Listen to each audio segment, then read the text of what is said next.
A lot of plaintiffs, when they think they have a case, approach an attorney without documentation and just give a general 3-minute overview, and then ask the attorney, do I have a case?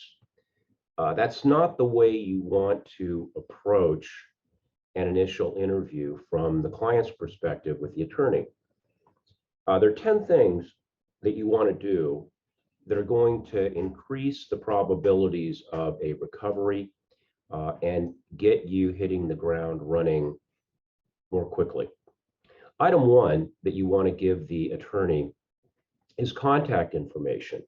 You want to have specific contact information for yourself, including email, and you want to have all of the variations of the names of any of the defendants so that the attorney can do an effective and methodical conflicts check, because even from the very beginning, the attorney shouldn't be communicating with you unless they've run the conflicts check.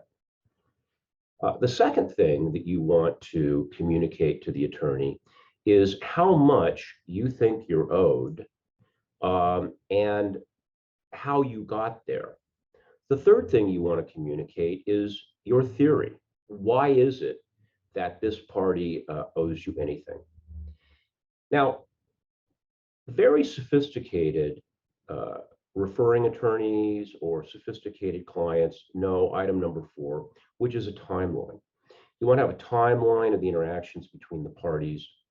And number 5, you want that timeline to be supported with the emails, the communications, and the documents. Item 6, you want to have the defendant's story. You want to know what they're going to say, and you want to know what the bad aspects of the case are. What are the bad optics? What are some of the bad facts that could result in the case not resulting in a recovery? You want to have an identity list for witnesses. You want to know who they are, what they're going to say, and what their contact is. And you also want to have a history of who, if anyone, has spoken with them.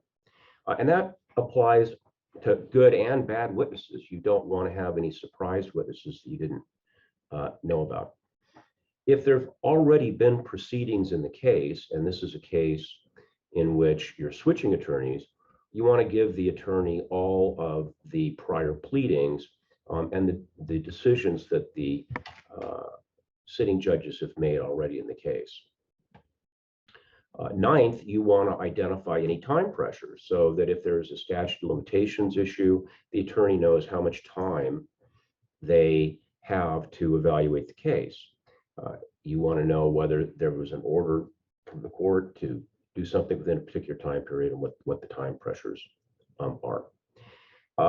And number 10, assuming that you have been very methodical in presenting the case to the attorney and you've done the work, what is it that you're getting out of that?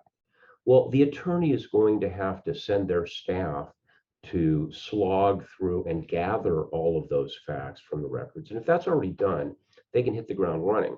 And what that means is that they'll be able to draft the complaint with your questions. It also means that once the complaint's filed, they can move on quickly to do discovery. And one thing that clients should do is get time commitments from their plaintiff's attorneys. How quickly do you think we can get our request for admissions in? When can we start discovery on documents? When can we begin our depositions? Clients that are methodical in obtaining this information for their attorneys get better evaluations and better results.